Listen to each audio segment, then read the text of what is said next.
Hey guys, it's Chris at Highline Guitars and you're watching another one of my YouTube guitar building videos. If you're new to the channel, welcome. I hope that by the end of this video, you'll consider subscribing.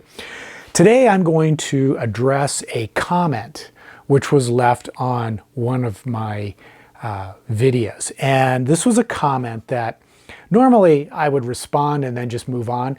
But at the same time that I read this comment, I read another comment on Twitter. And I can't remember who posted that comment. I think it was Tyler Larson.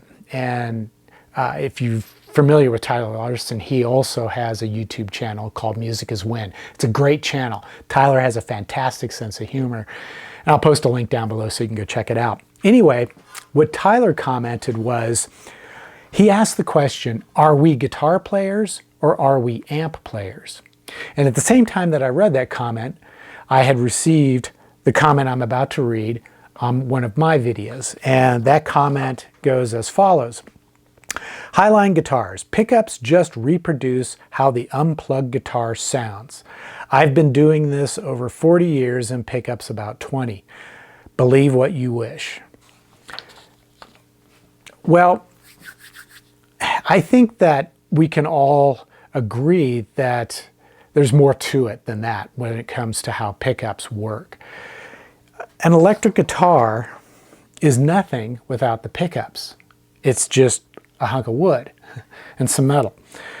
But once you install pickups in it, wire them up to the electronics, add strings, plug it in, you get a signal. And that signal is reproduced into sound by the amplifier and the speaker.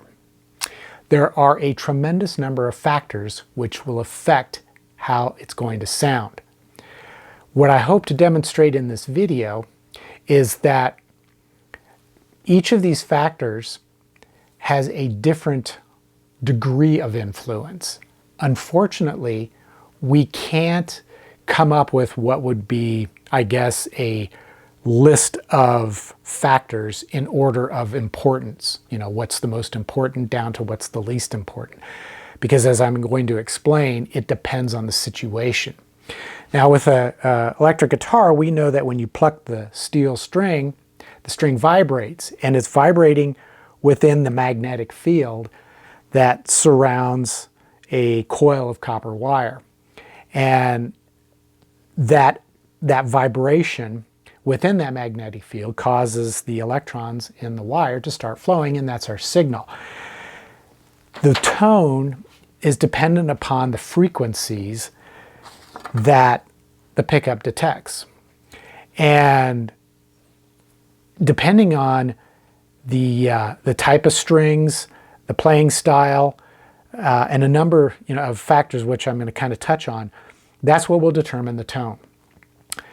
However, their order of importance changes depending on the circumstances. Now, let me give you an example, and hopefully this will make sense. This is really complicated to explain, so I hope I get it right. But let's say you take a guitar and you plug it into the amplifier with a 50-foot long, really poor quality cable. If you were to swap out that cable for a shorter, really high quality cable, the effect on the impact on the tone is going to be fairly dramatic. And that's because the cable affects the tone through what we know as capacitance. However, if you were to start out with a high quality cable and then upgrade it to an even higher quality cable, the effect on the tone is going to be diminished. It's not as impactful as going from a cheap cable to a really high quality cable.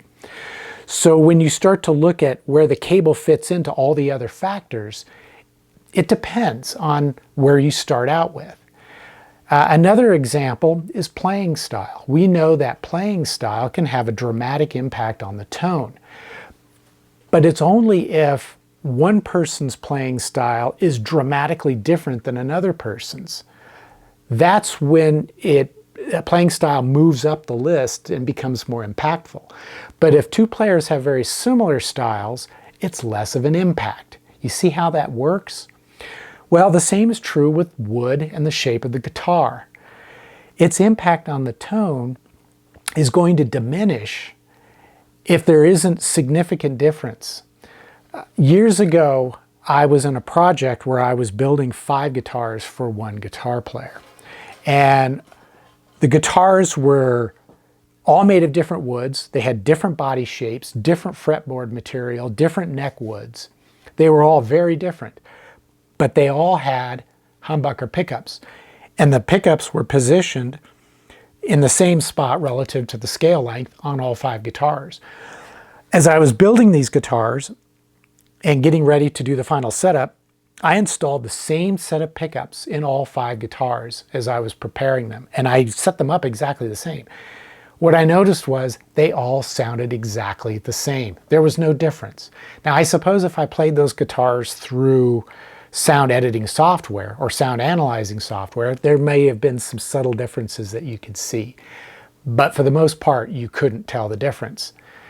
The wood, the shape of the body had minimal impact on tone. Now later on, when I finished up the guitars, each was equipped with its own pickups and each pickup was wound differently. At that point, the guitars had dramatically different sound, but it had nothing to do with the shape or the species of wood. It had to do with the design of the pickups.